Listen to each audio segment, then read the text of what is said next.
ஐக்கானையும் கிளிக் பண்ணிக்கோங்க.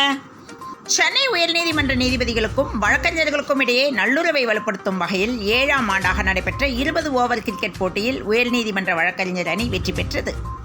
கிளாம்பாக்கத்தில் ஆம்னி பேருந்துகளை நிறுத்த போதிய இடவசதி இல்லை என தமிழ்நாடு ஆம்னி பேருந்து உரிமையாளர் சங்க நிர்வாகிகள் பேட்டி அளித்துள்ளனர்.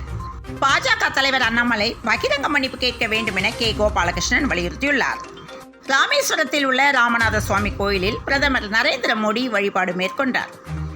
வாட்ஸ்அப் பயன்படுத்துவோரிடம் ரூபாய் 10,000 கோடியை மோசடி கும்பல் சுருட்டியது. தை கிருத்திகையை முன்னிட்டு திருப்போரூர் கோவிலில் நாள் முழுவதும் அன்னதானத்தை தொடங்கி வைத்தார் அமைச்சர் சேகர் பாபு.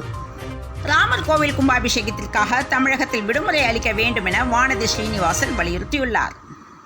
திருத்தணி முருகன் கோயிலில் இன்று தை கிருத்திகை விழா நடைபெற்றது. இதை முன்னிட்டு பக்தர்கள் குவிந்த வண்ணம் இருந்தனர். ராமேஸ்வரம் கோயில் அக்னி தீர்த்த கடற்கரையில் பிரதமர் மோடி புனித நீராடினார்.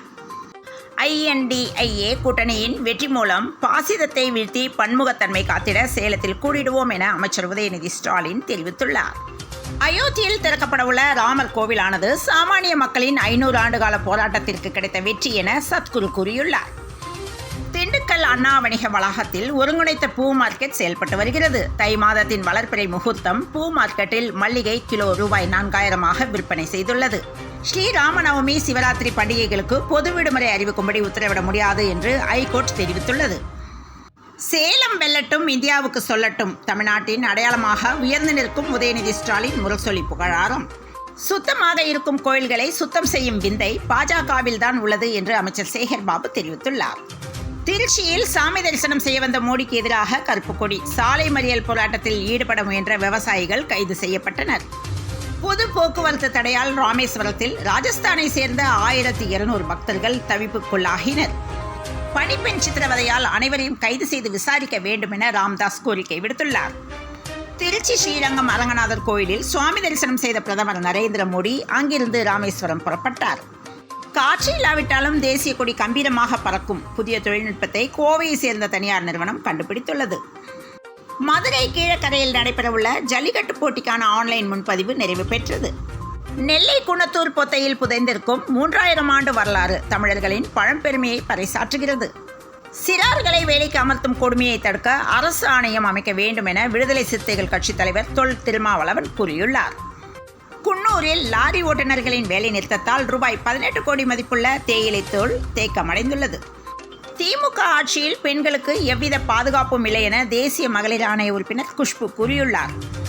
திருவாரூரில் கலைஞர் நகர்ப்புற மேம்பாட்டு திட்டத்தின் கீழ் ரூபாய் 13 கோடி மதிப்பில் காய்கறி மற்றும் பழங்கள் வணிக வளாகம் கட்டப்பட உள்ளது.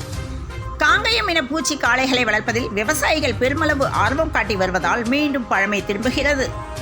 பராமரிப்பு இல்லாமல் இருக்கும் கோயிலை தான் சுத்தம் செய்ய வேண்டும் என்று இல்லை, எந்த கோயிலாக இருந்தாலும் அதை சுத்தம் செய்யலாம் என பாஜகவை சேர்ந்தவரும் தேசிய மகளிர் ஆணைய உறுப்பினருமான நடிகை குஷ்பு தெரிவித்துள்ளார். குண்டும் குழியுமாக உள்ள மதுரை தூத்துக்குடி 4 வழி சாலையை சீரமைக்க வேண்டும் என மக்கள் கோரிக்கை விடுத்துள்ளனர். சென்னை பல்லவ நிலத்திலிருந்து 100 புதிய BS6 ரக பேருந்துகளின் இயக்கத்தை முதலமைச்சர் மு.க. ஸ்டாலின் இன்று தொடங்கி வைத்தார்.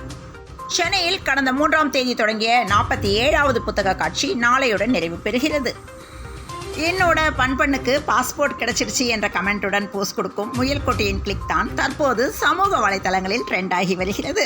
தமிழகத்தில் 2 நாட்களுக்கு மிதமான மழைக்கு வாய்ப்புள்ளதாக வானிலை ஆய்வு மையம் தகவல் தெரிவித்துள்ளது. இத்துடன் இந்த செய்திகள் நிறைவடைந்தன. மீண்டும் நாளை காலை செய்தியில் சந்திப்போம். வணக்கம்.